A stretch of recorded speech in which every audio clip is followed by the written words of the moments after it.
मंगल भवन अमंगल हारी, प्रभु सुदशरथ अजर बिहारी। सिंहासन भूषण वसन, अन्न धर्मी धन धाम। दिए भरत लहि भूमि सुर, भय परिपूरण काम सियावर राम। जय जय राम मेरे प्रभु राम, सीताराम करो कल्याण सीताराम। मंगल भवन मंगल हारी, प्रभु सुदशरथ अजर बिहारी। पितु हित भरत कीन्ह जस करनी, सुमुख लाख जाय नहीं वरनी। सुदिन सोधि मुनिवर तह आए, सकल महाजन सचिव बुलाए। बैठे राज सभा सब जाई, पठे बोली भरत दौ भाई। भरत वशिष्ठ निकट बैठारे, नीति धर्म में वचन उचारे। प्रथम कथा सब मुनिवर भरनी, कैकेयी कुटिल कीन्ह जस करनी।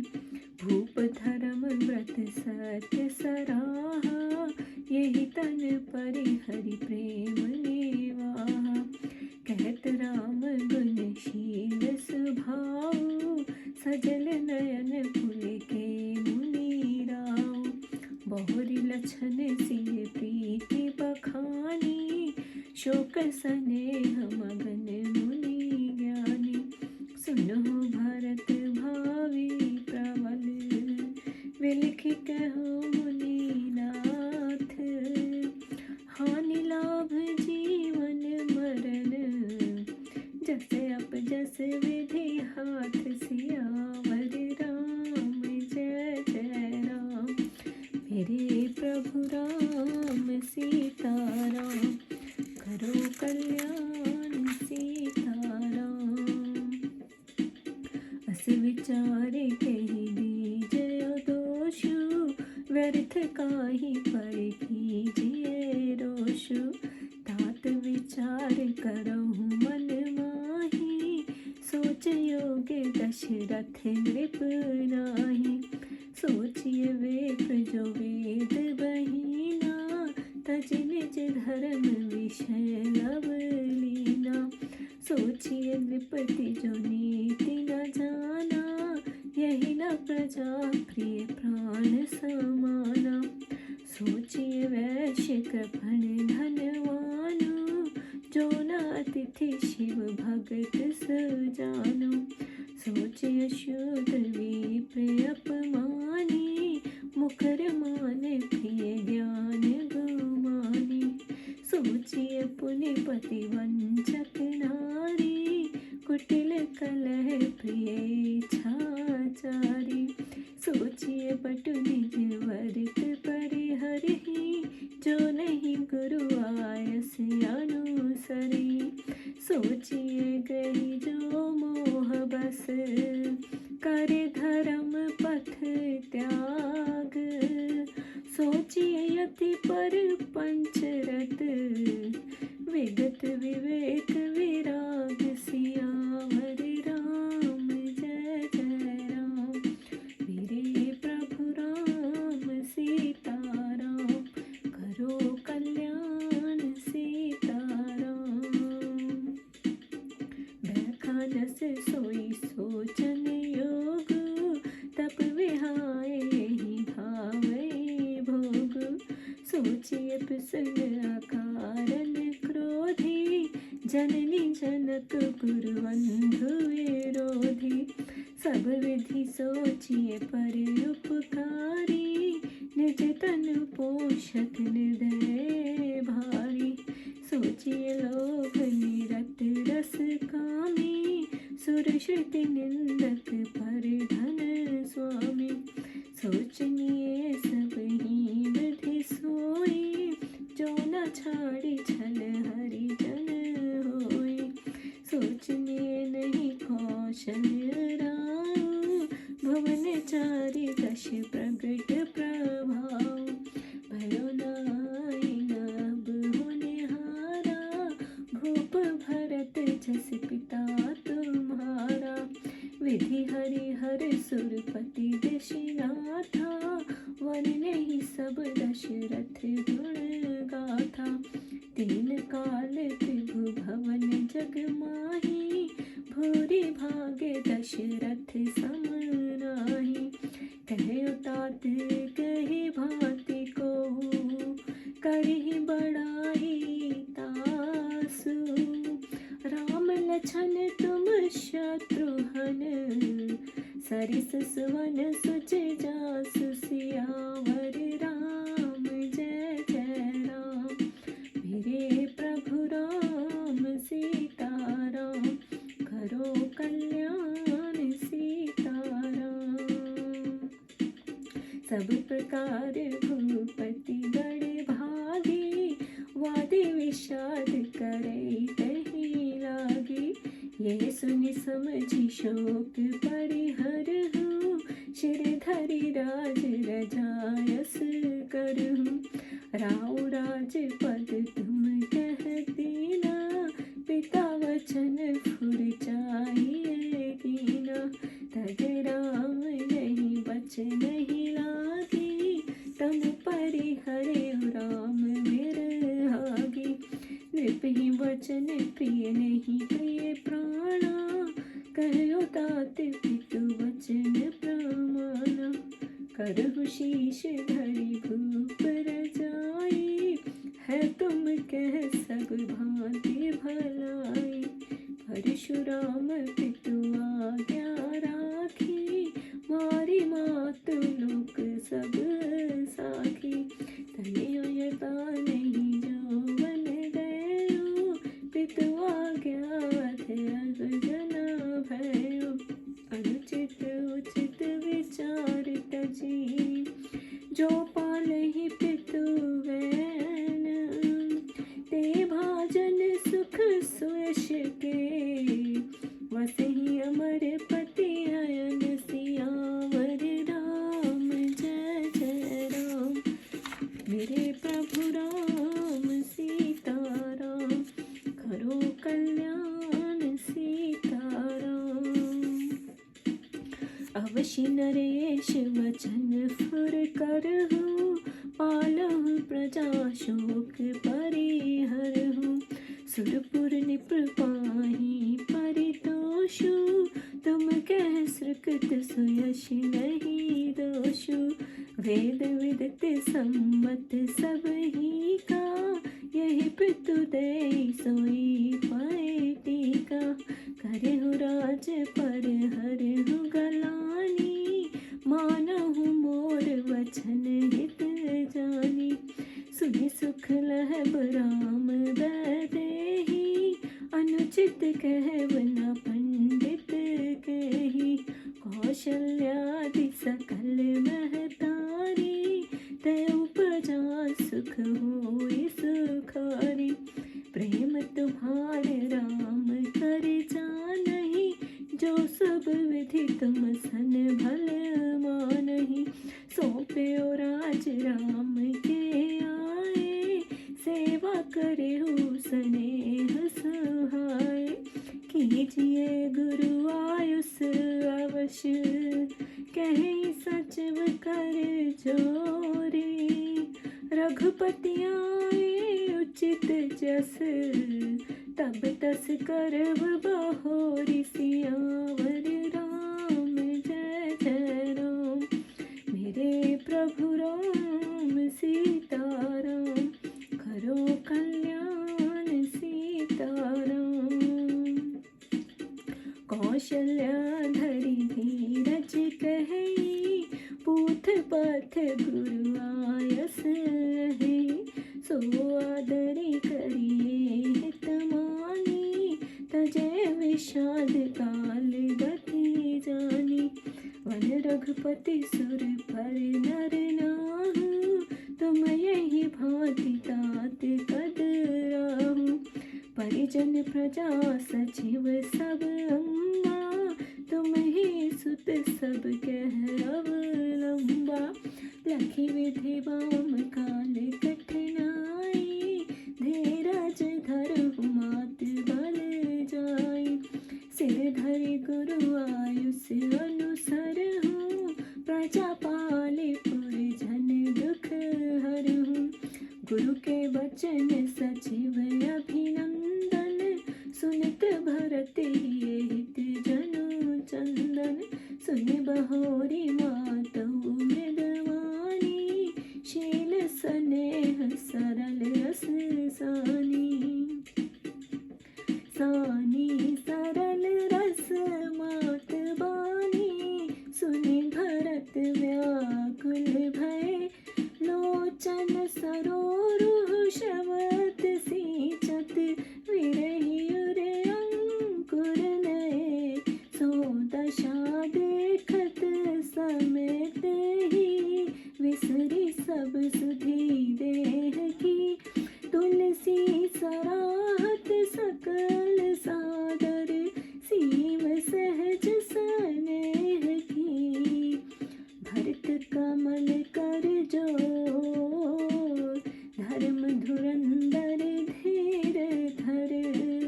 वचन में जन बोल, धीत उचित उत्तर सब ही।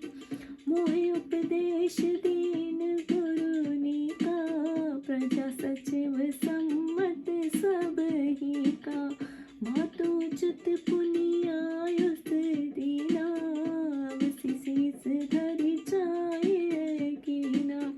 गुरु पितु मात स्वामी हितवानी, सुनि मन मुदित करे भल जानी। उचित की अनुचित किए विचारो, धर्म जाए सिर पातक भार। तुम तो देहु सरल सिख सोई, जो आचरित मोर हित होई। यद्यपि ये समुचित होनी के, तद्यपि होत पर दोष न जी के। अब तुम विनय मोर सुनि लेहु, मोहि अनुहरत सिखावन देहु। उत्तर देहु क्षमव अपराधो, दुखित दोष गुण गणहि न साधु। पितो सुरपुर सिय राम वन, करन कहूँ मोहे राज। यहिति जानियो मोर हित, के आपन बड़ काज। सियावर राम जय जय राम, मेरे प्रभु राम सीताराम। करो कल्याण सीताराम, हित हमार सिय पति सेवकाई। सो हरि लीन मातु कुट लाई, मैं अनुमान दीख मन माही। आन उपाय मोर हित राही, शोक समाज राज कहि लेखे। लक्षण राम सिय पद बिनु देखे, वादी वसन विन भूषण भारो। वादी विरत विन ब्रह्म विचारु, सर्ज शरीर वाद बहु भोगा। विन हर भक्ति जाय जप जोगा, जाय जीव बिनु देह सुहाई। वाधि मोहि सब बिन रघुराई, जाऊँ राम पह आयुष देहु। एक ही आँख मोह हित हूँ, मोहि निप करि आपन हित चहु। सो स्नेह जड़ता बस कहूँ, कई कई सुवन कुटिल मति। राम में मुख गत लाज, तुम चाहत सुख मोह वस। मोह से अधम के राज, सियावर राम जय जय राम। मेरे प्रभु राम सीताराम, करो कल्याण सीताराम।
पश्चात श्री भरत जी विप्रों को सुहासन, आभूषण, वस्त्र, अन्न, पृथ्वी, संपत्ति और घर का दान दिए, जिन्हें पाकर वह संतुष्ट हो गए। पिता के कल्याण के लिए भरत जी ने जिन कार्यों को किया वह लाखों मुख से नहीं कहा जा सकता। फिर सुंदर दिन देखकर मुनि वशिष्ठ जी वहां आए और सब मंत्रियों तथा महाजनों को बुलाया। सब मुनिराज सभा में जाकर बैठे और दोनों भाई भरत और शत्रुघ्न को बुला लिए। तब वशिष्ठ मुनि भरत को समीप में बैठाकर नीति और धर्म से युक्त वाणी बोले। पहले कैकेयी ने जो टेढ़ा काम किया था उसको मुनि कह सुनाए। बाद में जो महाराज दशरथ ने देह त्याग कर प्रीति को निभाया, उनके धर्म, व्रत और सच्चाई की प्रशंसा की। श्री राम जी के गुणशील और संभाव का वर्णन करते हुए वशिष्ठ जी को रोमांचित हो गया। वह लक्ष्मण और सीता जी के प्रेम को सोचकर और भी मगन हो गए। वशिष्ठ जी बिलख कर बोले, हे भरत, होनहार बलवान है, उनकी हानि लाभ, जीवन मरण और जश अपजश सब विधाता के हाथ में है। हे भरत जी, ऐसा समझकर किसे दोषी ठहराया जाए, व्यर्थ ही किसी पर क्यों क्रोध किया जाए। हे तात, आप मन में विचार करें तो महाराज दशरथ सोचने के योग्य नहीं रहे। जो ब्राह्मण वेद नहीं जानता और अपने धर्म को त्याग विषयों में मन लगाता है, तथा जो राजा राजनीति नहीं जानता और प्रजा को प्राण के समान नहीं समझता, वह सोचने योग्य है। जो वैश्य कंजूस हो, ना अतिथि की सेवा करे, ना महादेव की भक्ति करे, जो शूद्र होकर ब्राह्मण का अपमान करे, बहुत बोले और ज्ञान का घमंड करे, वह सोचने योग्य है। पुण्य पति को धोखा देने वाली उस स्त्री को सोचना करना चाहिए जो कि कुटिल, झगड़ालू और स्वतंत्र रहने वाली है। फिर भी ब्रह्मचारी शोचनीय है, जो व्रत तोड़कर गुरु की आज्ञा नहीं मानता। जो गृहस्थ मोह में फंसकर धर्म के मार्ग को छोड़ दे, वह सोचने योग्य है। जो जति साधु विचार और वैराग्य से हीन प्रपंच में लगा रहता है, उसको सोच करना चाहिए। यदि वानप्रस्थी तप छोड़ भोग में मन रखे, और जो चुगलखोर है तथा जो बिना कारण ही क्रोध करता है, और जो माता पिता, गुरु और भाइयों से द्वेष रखता है, वह शोचनीय है।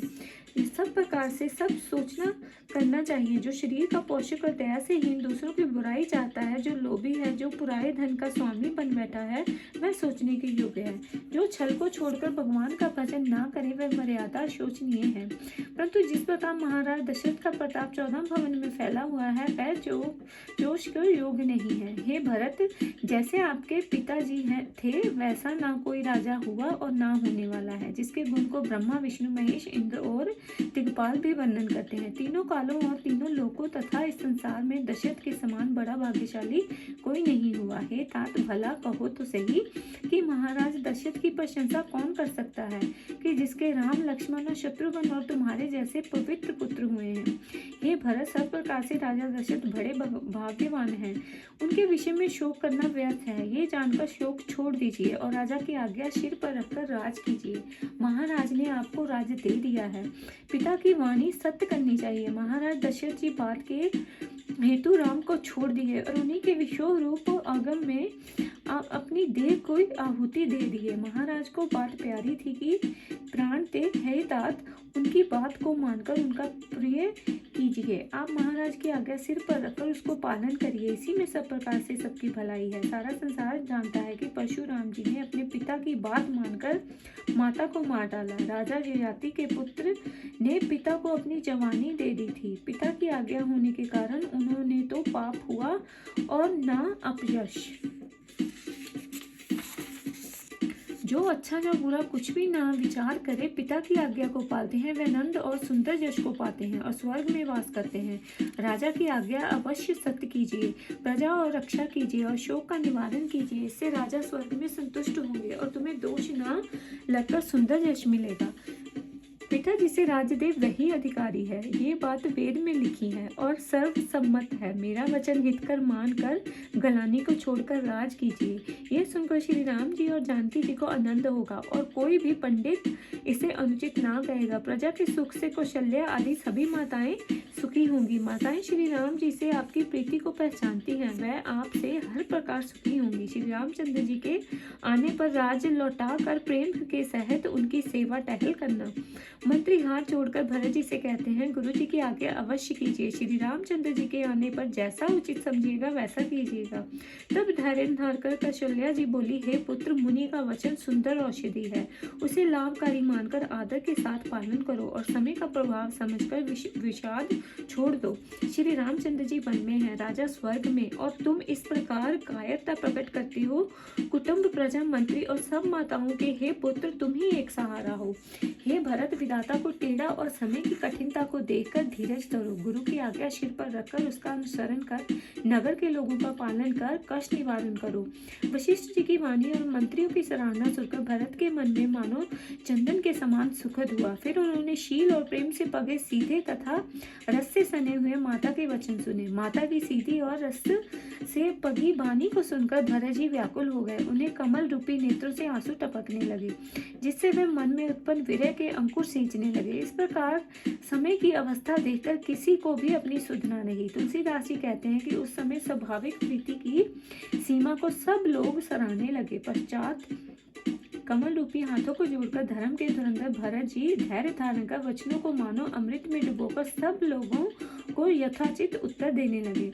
गुरु ने मुझे अच्छा उपदेश दिया और प्रजा, मंत्री सभी जनों की राय है, माता जी की भी उचित आज्ञा प्राप्त हुई है और मैं भी आज्ञा को सिर पर रखकर अवश्य ही वैसा करना चाहता हूँ। गुरु, पिता, माता और स्वामी के हितकर वचन सुनकर व ठीक समझकर प्रसन्न मन से करना चाहिए। उचित अनुचित का विचार करें तो धर्म चला जाता है और सिर पर भारी पाप लग जाता है। आप लोग तो ऐसी ही शिक्षा दे रहे हैं जिस पर चलने से मेरा कल्याण हो। यद्यपि मैं ये बात समझ रहा हूँ, फिर भी मेरे हृदय में संतोष नहीं होता। आप लोग मेरी प्रार्थना को सुनकर उसके अनुसार उपदेश करें और ये जो मैं उत्तर देता हूँ, इस दोष को आप लोग क्षमा करेंगे, क्योंकि दुखी के दोष और गुण सज्जन लोग नहीं गिनते। पिताजी इंद्रपुरी में हैं, सीता और राम जी जंगल में हैं, मुझे राज्य करने को कहते हैं। इससे आप लोग मेरा हित समझते हैं अथवा कोई अपना बड़ा कार्य। हमारी भलाई तो श्री रामचंद्र जी के टहल में थी, जिसे कैकेयी की कुटिलता ने हर लिया।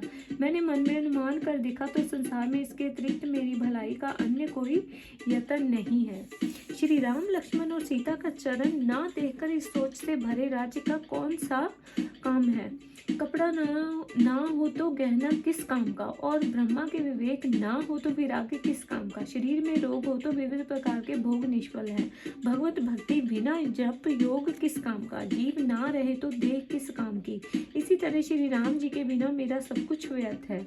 मेरी यही एक विनय है कि श्री राम जी के निकट जाने की आज्ञा मुझे दी जाए।